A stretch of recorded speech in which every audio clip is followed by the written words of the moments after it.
Hey, Homeworthy, I'm Melissa. And I'm Palmer. Welcome to our house in Atlanta, Georgia. Why don't you come inside and we'll show you around.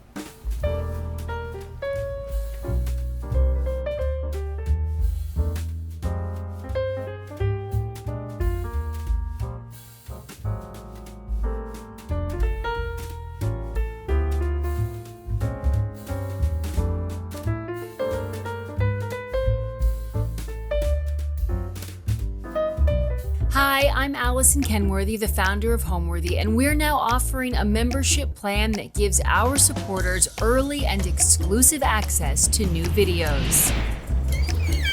Hi, Homeworthy. I'm Roz. You're here at my home in Los Angeles? Come on in. I can't wait to show you around. With this membership, we invite you to open more doors, discovering new homes, rooms, and personalities available only to those with the keys to our guest house. You'll be part of a community of people who are just as passionate as you are about interior design. Before today's episode, click the join button below to support all of the storytelling we do on this channel. Our growing community of members help to directly fund more videos so we can capture these extraordinary homes from around the world. So join today to receive early and exclusive access to new Homeworthy videos. You're watching Homeworthy, where we believe every home has a story. Hi, I'm Melissa Arcaro, And I'm Palmer Schallon. and welcome to our Craftsman house in the west end of Atlanta, Georgia. Our house was built in the early 1900s, probably around 1920. For the most part, when we bought the house, it was pretty much in the condition that it was built. The floors are all original. There was some renovations that happened in the kitchen that sort of made it a little bit more modern, and that's where most of the work that Palmer put in, as far as just changing out some countertops and making cabinets. But beyond that, it's pretty much like original how it came. We came here from Los Angeles 2 years ago, and with the intent to buy something, and we had narrowed it down to a couple between this house and one other house, and there's a local grocery store, like a little co-op around the corner called Westview Corner Grocery Store. Westview Corner Grocery. Yeah. And that cemented it. It's just a cute place. It's in walking distance. Yeah, pretty much when we saw the grocery store, I was like, that's the house. Not to say that the house isn't special, because it certainly is. They hadn't done as much renovations to it, so it was kind of nice. It was still like you could see the character. You could see what the house actually was and what it was intended to be. The grocery store just sort of sealed the deal. We saw a lot of houses that had a lot of the original character on the outside, and then you walk inside and it was a gut renovation and it had no original character left. In LA, we lived in a warehouse that I converted, and it was like in an industrial area. To me, I like cozy spaces. And so I always want it to be calm and cozy. So I gravitate towards more warm tones and textural fabrics. And Melissa is the same in terms of texture and I love pattern, love mixing things.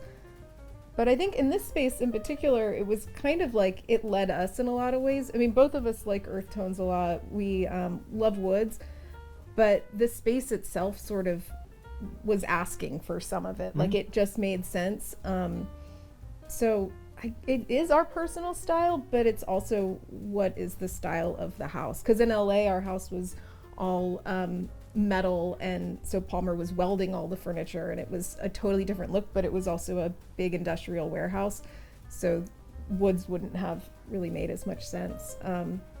So I don't know, I think we're both kind of adaptable and depending on the space is probably what is gonna come out of it, whatever makes the most sense. Almost everything in the space, there's a story behind it. We've been together for 22 or 3 years, somewhere in there.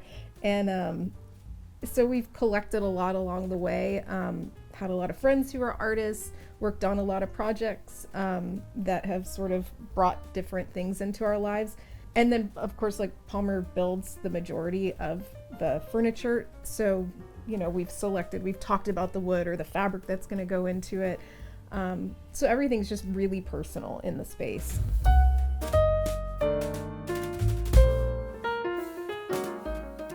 Welcome to our living room. This is a picture window seat that when we moved in was actually a lot smaller.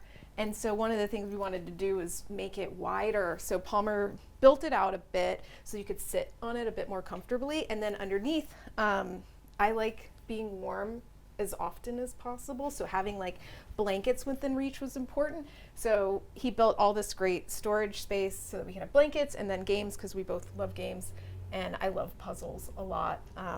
So he created that for us, and it's a really nice place to enjoy coffee or tea in the morning. Over here is a wood carving print that an artist I found at a gallery here. It's Kylan Art. His name's Todd Anderson, and he actually is out of South Carolina, but it's awesome, and his work spoke to me immediately when I saw it. So we thought it was such a nice piece to have like right when you walk in the door. It's really special. We have a couple more pieces of in the dining room as well. There's at a salvage yard I found, they had a bunch of oak handrail. When you first enter the house, you were seeing sort of the back of the furniture, and so I wanted it to be open. So with these motifs, I just used oak dowel rod to construct the sofa so that you see the upholstery through the back of the sofa when you walk in. And so the sofa, armchairs, and the coffee table were all done with the same oak handrail that I found. The fabric we shopped together and kind of just wanted something that worked with the wood and the warmness that already existed in the space. And when we found this, we liked that it had a little bit of texture and more than just being like a flat orange, and thought it looked really nice with the wood. And all the pillows, this is a really cheap way to do pillows because pillows are expensive. Inserts are expensive. Fabric can be too sometimes. But we shopped at like Goodwill, Salvation Army, thrift stores, and we get inserts and then basically take off the pillows. Sometimes we'll even save the zippers and then just make the covers ourselves. So sort of random fabrics thrown together, but it's just a cheap way if you want to have lots of pillows in your house and kind of elevate it a bit to do that. So the majority of the pillows I sewed in the house. That was my contribution. Which is common with most homes here is they all come with fireplaces. Most of them are non-functional. They used to be, it was a gas fireplace, and it was just too much to get it operating again. So this is a Zellige tile, which is from Morocco. It's like a cement tile that has just naturally a lot of variance in color and thickness. So there's just a lot of sort of depth to the piece. So I tiled the piece, and then we've been together for 22 years, but we've been married for about 2 years. 3 years. That we got married during COVID, and we lived in a warehouse in downtown Los Angeles, and the back alleyway we turned into is where we got made this like big sort of production, but it was just the two of us and our good friend Judge Craig Mitchell, who married us. Yeah, there's a lot of garbage in downtown Los Angeles, so I had made this 12-foot tall puppet out of cardboard and old advertisements, that just garbage that I found around in Los Angeles. And so this is like a miniature version of the 12-foot tall puppet that I built that has just references to a lot of special things and that we loved about Los Angeles and California. Like the figure itself is based on Salvation Mountain in Salton Sea, which was an amazing artist named Leonard Knight built. It was a labor of love. And then there's the Griffith Observatory and aspects of Bob Baker's Marionette Theater. Yeah, the Bob Baker Marionette Theater, which was a really magical place in downtown Los Angeles that was torn down. They moved to a new location, but the original location, this is based around the marquee and the entryway. And then you have the Disney Concert Hall, which is just an iconic Los Angeles And then place. We did like a collage of friends and family, and it was basically, this is a miniaturized version of our wedding in this kind of crappy like back alley in Los Angeles that we made really sort of magical and special. When we got married, we didn't want rings or anything, and so we get this produce from a company called Imperfect Produce that it's all the stuff that they can't sell at stores, but on their boxes it says imperfect together, and so I just cut that out and I made a bands, one that said imperfect and the other one said together, and so those were our sort of wedding bands. Yeah. But someone stole the bands from us.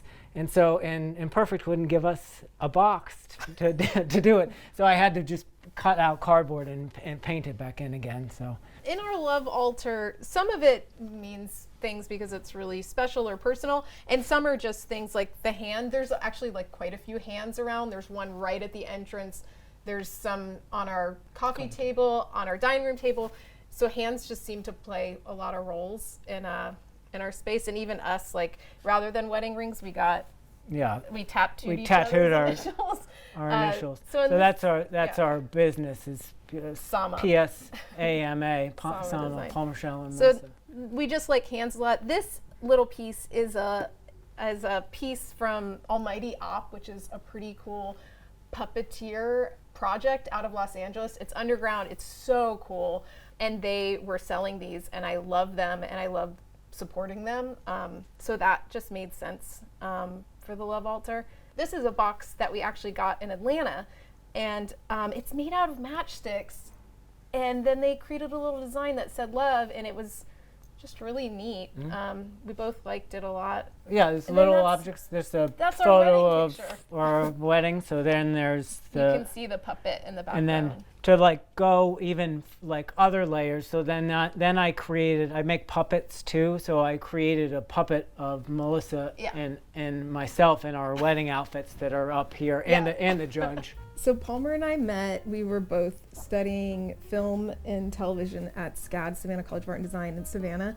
I'd been asked to work on a student project, and he told me that there was gonna be this guy that was gonna pick me up and take me to meet them at the location. And he never picked me up. And I called the guy I was working with and I said, hey, the ride never came. And apparently the ride was Palmer. You can say what happened. I was intimidated by her. That's what he says. Yeah. He says he was intimidated. So he saw me and he left me. And then I had to get another ride. But then when I did see him at the shoot, I immediately saw him and I was like, that's the coolest guy I've ever seen. And then, so then we ended up talking and yeah. The books on our bookshelf, I can't say that we've read all of them. Both of us like being surrounded by books, and definitely some of them speak to what our interests are. So I love origami. So we have some origami books. Palmer's actually into tarot a bit, so there's some of that. And then a lot of it's just really good fiction, and we both are big readers. Definitely haven't read every book in the house. And the books we have bookshelves in numerous rooms, but we both like being surrounded by books. Yeah, and this was another addition that I put in is just because it was weird is like the fireplace is off center from where you would normally put it, so it was just this heavy weight over here. So I just created this sort of asymmetrical bookshelf so that it kind of pulled some of the space back through, that kind of balanced the room. When we moved in, it was like 12 inches deep. I don't know, so I made it deeper, and then we got this, it's like a subtle detail, but we have this anaglypta wallpaper that we put in the corner so that you just get a little bit of texture in this corner, but it's a nice little cozy spot to read a book. There's a lot, I mean, everything has a story in here, but so this was our dog Sane, Melissa's first dog ever. She was a carny dog, like literally traveled around with the carnival. We found out she was a hermaphrodite. She was, she moved around with us for years. She passed away maybe 8 or 9 years ago. We've hosted over the years in Los Angeles through Airbnb and two amazing organizations called Servas and Couchsurfing, where we've just had a lot of interesting people from around the world stay with us. And one of our guests drew this picture of Pip Pap. This piece here is from a place in Los Angeles, and it's people who have developmental challenges. They give them all the supplies they need to create artwork, and then they make the artwork available to the public. And then this was a piece I got here in Atlanta, and it just basically says, "Cool chicks on break, 2 cool chicks." And they're on a smoke break. I loved it immediately. I thought it was so cool. It's on cardboard, actually. And then when I brought it home, Palmer built a frame for it, and it made it here. I don't think it's one of his favorite pieces, but I really liked it, so it found a home in our home. The peachiness that comes through sometimes, and I think when we were both picking out colors for this space, we were definitely leaning towards a lot of greens, but I kept being drawn to pinks. Palmer was trying to pull me back from that as much as he could, but sometimes it seeps in. It's called Rare Sun by Benjamin Moore, I think. Maybe Dunn Edwards. Yeah. Yeah, it's just a nice sort of neutral, warm tone. But yeah, it does have a sort of a peachy, depending on the light. The beaded loom necklace is pretty awesome. This is an artist. His name's Keith Pearson, and he's a Native American artist. He's a Choctaw artist, actually, out of Oklahoma. And I met him when I was working on a production, and he was helping us with some artwork that we needed. And when I saw his work, I loved it. So I basically just said, I love a Joshua tree, and maybe we could have some sort of animal in there as well. So we did a horned toad, and it just kind of brings a little bit of Southern California into our space as well. This was another, it was like, it's a piece I built. There's nothing too special, but I just used half round dowels, just so it was a textural piece and a place to hold a lamp. Yeah. But it was nice too, because the way he built it, you're coming from the entrance, and so by cutting the corners, it sort of gives it a little bit more of a flow coming in, so that you're not running into anything or it's sort of impeding the way. So I really like that he did that when he was building it. And this piece is by another awesome Choctaw artist. I think he's one of the only people that actually does traditional Choctaw pottery, like sourcing the clay himself, digging a hole where the clay is, or the pieces are actually baking. It's really cool. I even got the opportunity to go visit him in Oklahoma and see his studio. But we were able to rent a lot of his work for a production I was on. I was able to have this piece, which Palmer built a little stand for it because it's so special that it deserves its needed moment. to be elevated. Yeah. And then we have another piece we'll show you in the dining room that is his, that I really, really love as well. So then moving from the living room into the dining room, it was a large, originally double doorway. Because it is so open between the dining room and living room, Melissa wanted something sort of special to pass through. And so this is a piece that I'd done that is using the tramp art style. And when you're entering it, I carved in the words "we are" as just a reminder to internalize. And on the opposite side is "we feel," so to externalize.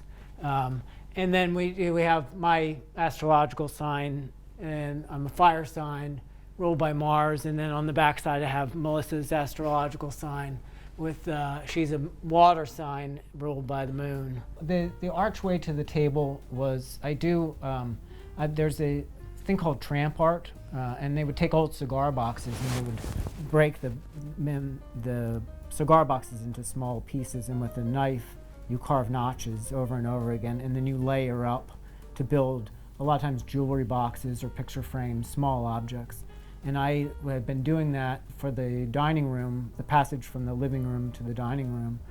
That was the biggest piece I've ever done, and that was, it's thousands and thousands of little notches in the wood. My favorite furniture piece that I built was probably our dining table. I like cork quite a bit, and we had the dining room as a formal space. Sometimes it can be the formality of it makes it, people don't end up using it. So I like low furniture to begin with, and so the dining table is particularly low, and it's wide, and it just feels more casual. But I think that's my favorite piece that I've done in the house. So that takes us into the dining room, which it's a large space, and so I built the table scaled to the size of the room and also to the sort of dimensions of the room itself, which I had done with cork flooring. That I got 2 different color of cork that I cut into just little these diamond shapes here. And then I tiled the pattern on the table itself. And then because it's so gigantic, when you're sharing a meal, it was difficult. So I built a giant Lazy Susan for the center of the table as well. And then all the chairs sit low to the ground, so you can sit cross-legged. They're extra wide. We had the chairs, picked out the fabric, Palmer built them, and then we realized we just wanted something more to kind of break it up a bit. So we found this fabric. I made the pillow covers for it and then put it there, and it just helped kind of bring a little bit more texture and something else to the space, and also help tie in the rug. Neither one of us are drawn a lot to black and whites, but and these are a little bit more black and neutral, I guess, but it seemed to work here, and so it was kind of fun mixing that up.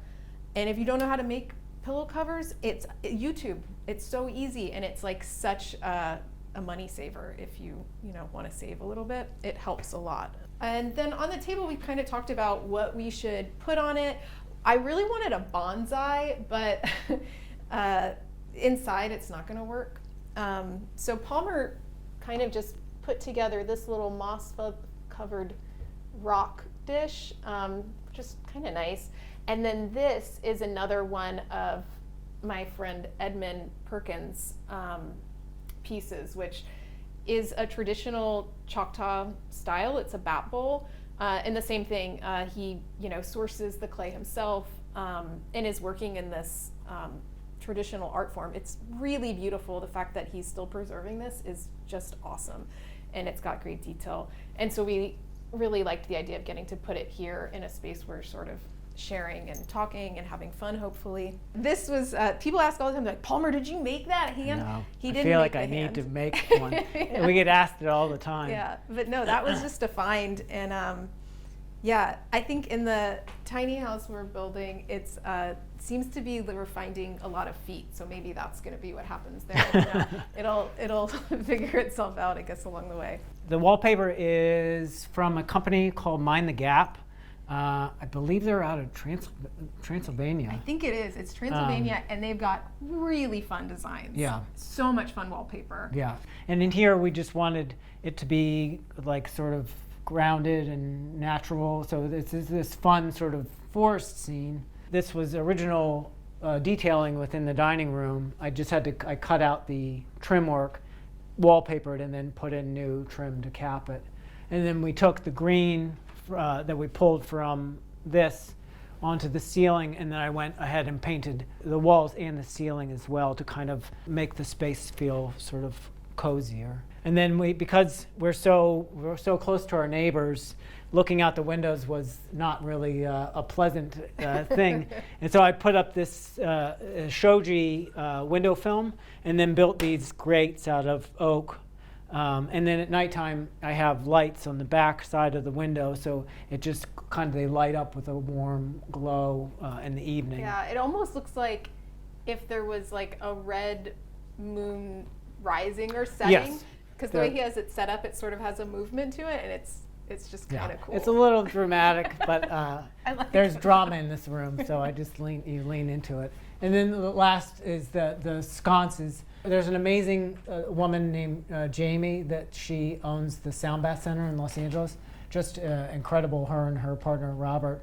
And I had learned how to play gongs and crystal bowls from her.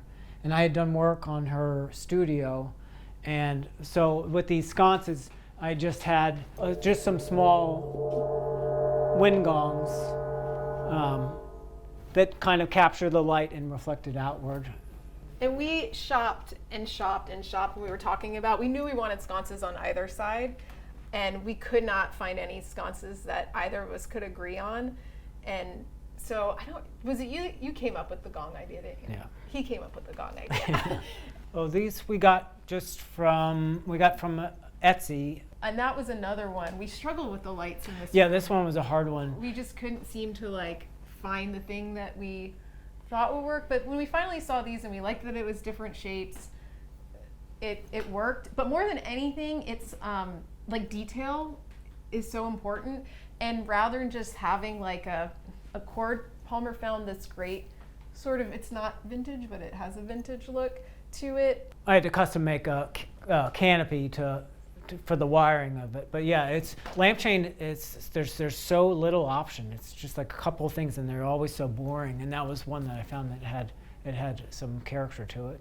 We also wanted to have sort of two mirroring pieces of artwork, and because I really fell in love with Todd Anderson's work, we went back to Kylan Art Gallery and saw these two and really, really liked them. Some of his work, like the one in the living room, doesn't have, as much color, but these did, and we thought it would look really great in here. And then down here, we had this little corner, and so Palmer built a cabinet space. And just for when we're having friends over or we're cooking in the kitchen, we have music we can listen to. And then also there's more hands right here. These are from the puppet, the original puppet. These are the puppet hands from our wedding, which has same thing, like the handmade, our tattoos on them. And so it's what's left of the puppet. The puppet's no longer, but the hands still exist. So I would say when we host, it's definitely a joint affair. I am more of the person that wants to cook and get involved with the menu. Palmer is like super interested in lighting. Every light in this house pretty much has a dimmer switch on it. So at all moments, he likes light to be in a certain way. So he's in charge of lighting. He's definitely in charge of music. And then also scents. We like to burn a lot of frankincense here. And we like when people to come in to sort of have all of those senses brought in, so it makes it a little bit exciting and fun. And food-wise, we're both vegan, and I love cooking all kinds of food. Like, I love Indian food, Thai food, everything. So yeah, I pretty much like to kind of cook up a big storm, have some really good drinks, maybe a cocktail with mezcal in it. Sometimes we mix kombucha in it as well, as one of our favorites. That's pretty much the kind of parties we like to throw. Kombucha, mezcal, and a little bit of Topo Chico. Yeah. It's good. It's perfect. Yeah. Working with Palmer is awesome. We get along really well. Mm-hmm. We enjoy getting to be creative together.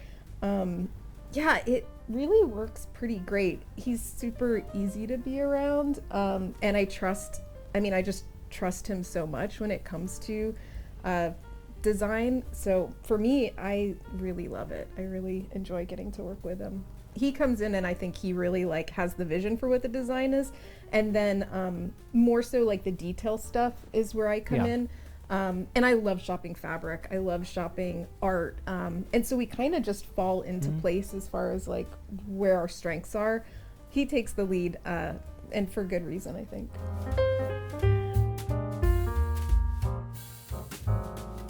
So this is our kitchen. This was probably the room that had the biggest transition. It was quite different when we moved in. Yeah, it was like white quartz, white cabinets, white everything. Yeah. It was, and it's just not anything that we're interested in. Yeah, so I demoed all of the countertops and just did this walnut butcher block, which just has, it's a Craftsman home. It's just warm woods is what it needed. And then I rebuilt, I kept all the original, the cabinets that they had put in place, but I just refaced the fronts with just pine and rattan that I stretched on the upper cabinets, and then just regular cabinet fronts in here. The white is not white, it's new white by Farrow and Ball, which just has just a warmer tone to it. So I did that on the wainscoting. So I added wainscoting throughout the space, and then covered up there was some white subway tile in here. And then it came with which people thought, it came with a new stove, like a stainless steel stove, and everyone thought we were crazy, but we got rid of it and got this vintage green stove. avocado stove. But it works great. It works awesome. And we thought it made a little bit more sense here. Yeah. This was something that we've had for years, and I love it. And I love it being over where I cook, but it says the diet starts tomorrow. It's kind of silly, but it's fun to have in the kitchen. And it's kind of just moved space to space to space with us. These are Etsy pot holders that you can get that are made out of mud cloth. Then beyond that, Palmer put up a magnetic knife board, so it just kind of is convenient. So this was, when we first moved in, this was just a whole wall, and then Palmer added the wainscot so that it would help just break it up, bring in texture, rather than just feeling like this expanse. Yeah, so part of the charm of older buildings is all of the extra detailing that is put in. So with because it's so tied into the dining room with all of the paneling, I just wanted to carry the line across into this space and kind of just make it cozier, I think, which wainscoting does. This piece of art was also an artist that I got to meet while I was working on a project. His name's Bahi Whitethorn. He actually passed away this last year, but he's a Native American artist. His work is gorgeous, and this was actually a piece he had done years ago that I purchased, but I just thought it was really cool. So the stained glass windows, before we had windows here that just kind of saw next door, which it's not really the, I don't know, most attractive sight. So we talked about, what do we do? Should we do drapery? And instead I was working with this stained glass artist. His name's John Yukas. And he was local to Atlanta. So I talked to him and I told him what we had, and together Palmer and him came up with this design, and it mimicked the rug a bit that we have here. And John put it together. Palmer built the frame and then put it up, and it sort of is a really nice block, and also nicer than having maybe fabric there that can get kind of grubby when you're washing dishes. But yeah, it turned out kind of fun, and John was a lot of fun to work with. And when we first moved to LA, we moved into a garage that I converted into a living space. And in the house where we were living was this guy Thayer, who was just a brilliant creative mind. And he would just find all these, he would go to like flea markets and find just random things. And he just would make these creations just compulsively, and he would never sell them. And finally, when we were leaving, I talked him into selling me this one. So it's a coffee grinder that I used as a coffee grinder for a number of years. You could pull the grinds out and dump it in. I think I'm a better cook. She likes to cook more than I like to cook, but Palmer happens to be a better chef, but I definitely enjoy cooking. I love spending time in the kitchen. I find it super meditative and relaxing. I like listening to music in here or talk shows, whatever. But yeah, Palmer's better cook. But mine end up being one pot meals. Yeah, Nothing. I like to use every pot in the house several times over. And as many things, as complicated as it can be. That's how I like to sort of approach the cooking. So this is our guest bedroom. Not really a lot of custom stuff in here, pieces.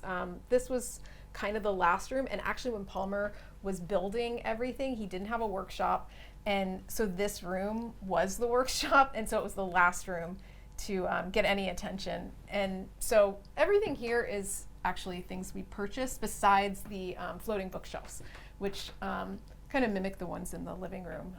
He built those. This piece over here is actually a print, but they have originals you can get. It's from these Ghanaian artists who make movie posters, and sometimes the artist has actually never seen the movie, so the poster barely relates to it. And instead of having, which we have here, we'll have just a movie poster that the studio puts out. These artists are actually the ones making the posters, and then they'll be there sort of to promote the film. You can buy vintage ones as well, but they do have prints, and the prints are affordable. They're cheap and just kind of cool. This corner over here as well was somewhere we thought maybe it might be nice to have a seating area. So this is just a knockoff Ames chair that we found used on Facebook Marketplace. Found this awesome vintage pendant lamp that I love that was actually in our office, but we switched it over because we thought it made a little bit more sense here.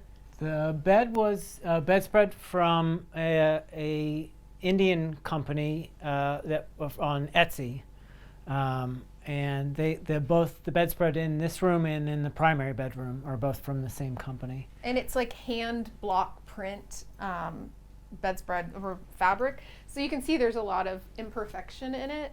Yeah, it's sort of all over it. It's not just this clean sort of manufactured look because it is handmade.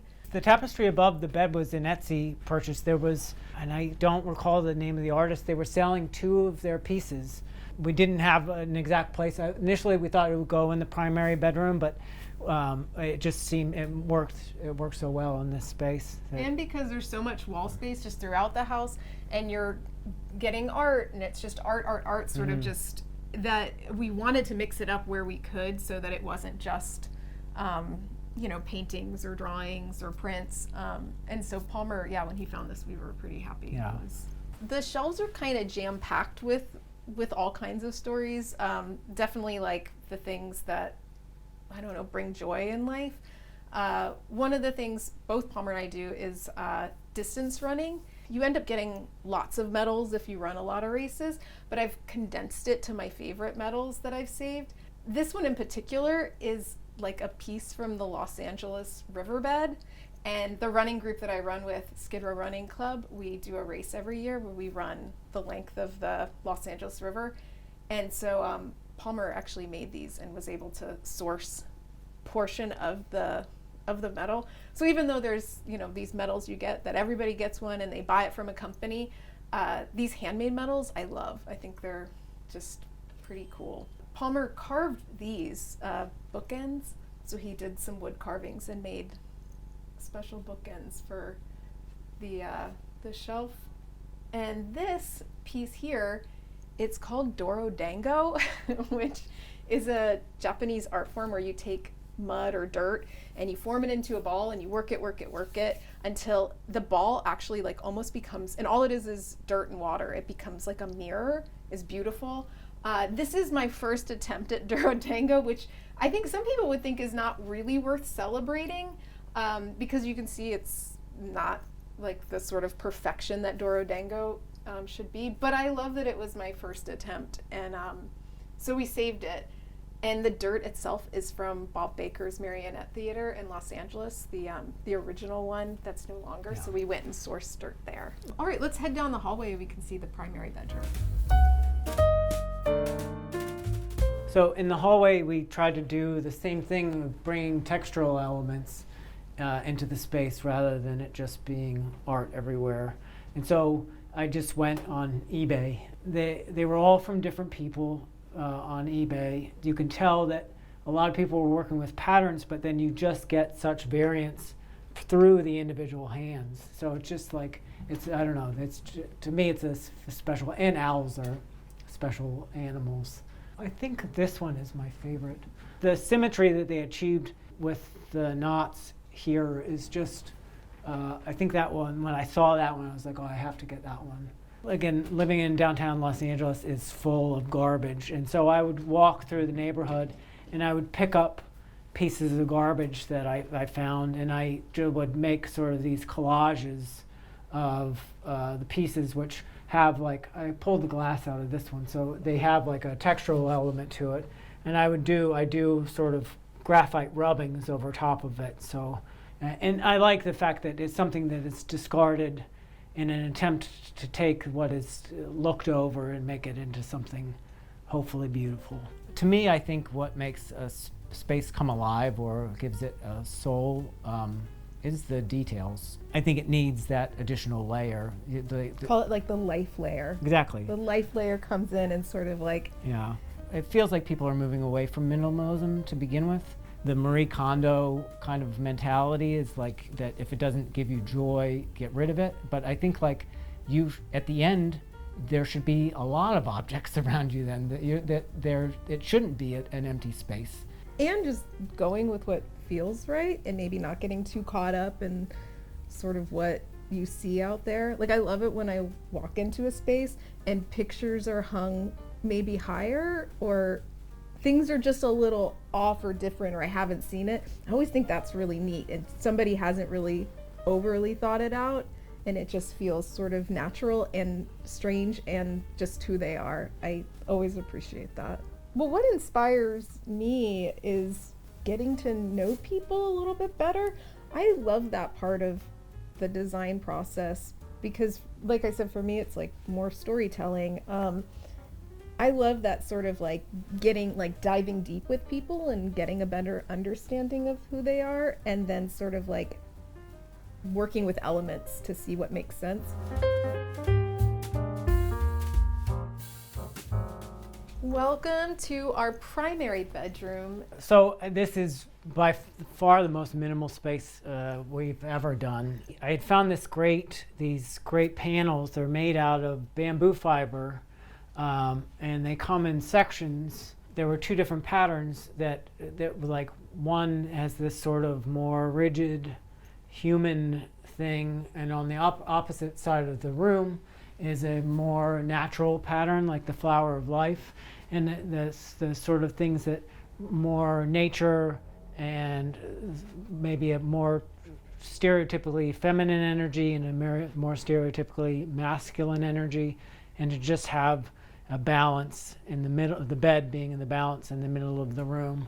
NASA and Benjamin Moore paired up together and they found out the average color of the light from the visible universe. And it's this color. It's called Cosmic Latte. It's a ivory tower on the Benjamin Moore chip, but they call it Cosmic Latte. And it's a warm white that just feels nice.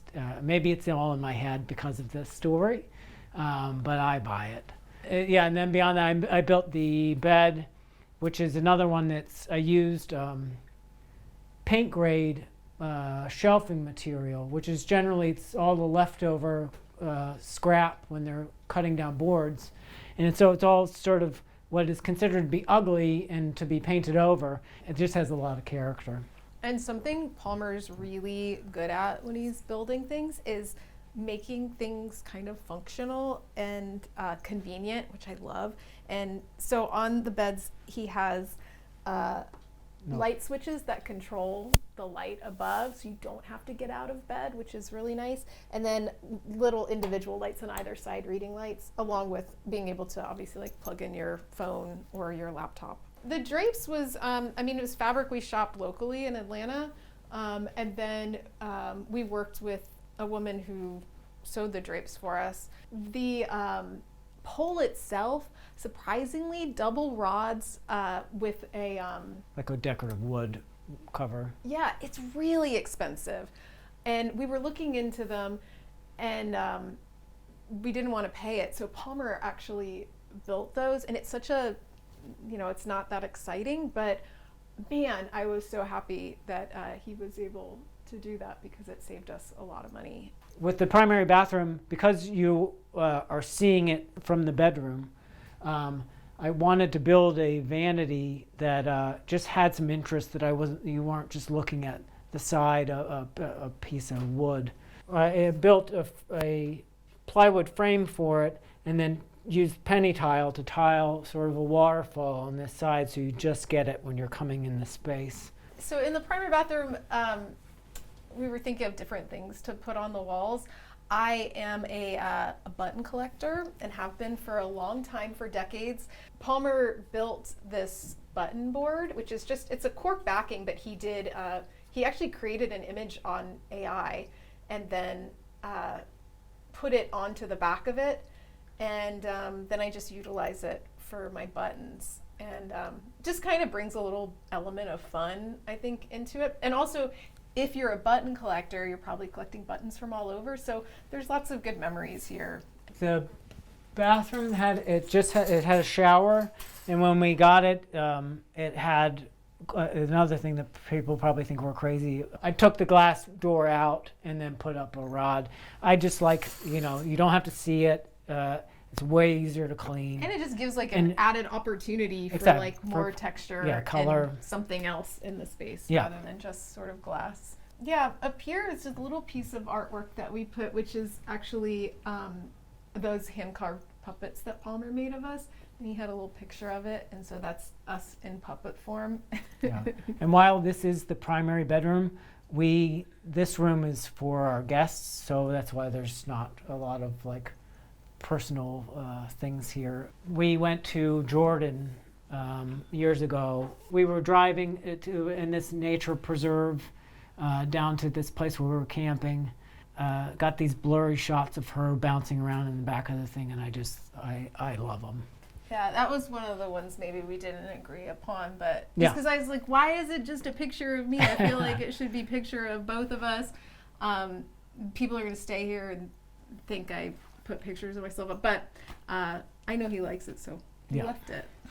We lived in Portland, Oregon, and there was, I don't know if there's a thing called the Gathering of the Juggalos. It's a band called the Insane Clown Posse, and they have like these very devoted fans called Juggalos, and they paint their faces like clowns.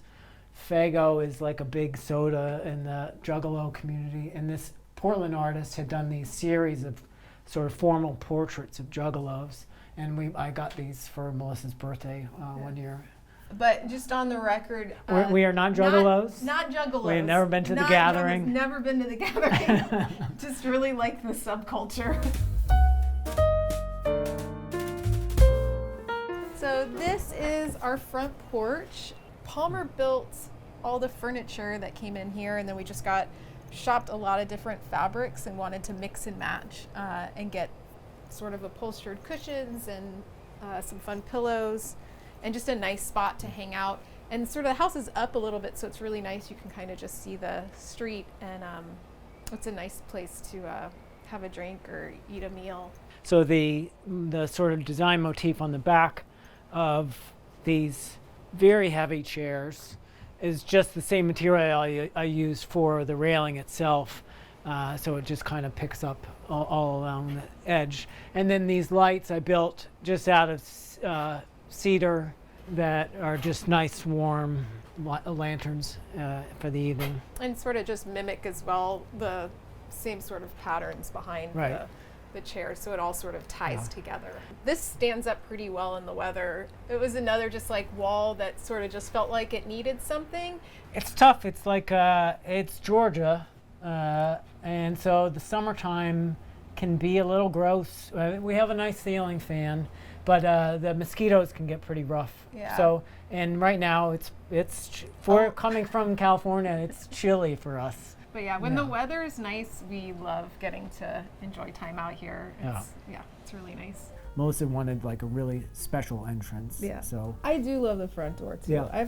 That's a great piece because it's like the first thing people see when they come into your space, and you want people to feel welcomed and warm and like you belong here. And so we went back and forth talking about like what this door should be, and then when Palmer decided to do hand notched, it was tramp art style. It turned out really cool. And so this was another tramp art piece I did. My dad was in town. I roped him into helping cut the notches. The door knocker was we found when we were in Jordan. And we've been holding on to it for years and sort of just waiting for the right time to utilize it. And so, it was really cool once Palmer made this. It just was the perfect place to put something special. Yeah, and then on the bottom, I have the two hobo symbols. This means this is the place. This little symbol means you can camp here, and then the two are two giant sequoia trees. This one's Melissa. This one's me. That I did a photo Xerox transfer onto the wood, and then carved out some of the relief, but some of the detailing of the image is from the photo transfer that I did. And then lastly, It's just our initials I carved into the door. Home to me means comfort. Yeah, a place that you don't really want to leave. Yeah. That's cozy, that you want people to come to you, kind of a thing. A safe space for sure. Blankets within arm's reach. Yeah, really cozy. And yeah. Thanks for watching. Go to homeworthy.com for exclusive content and shopping guides.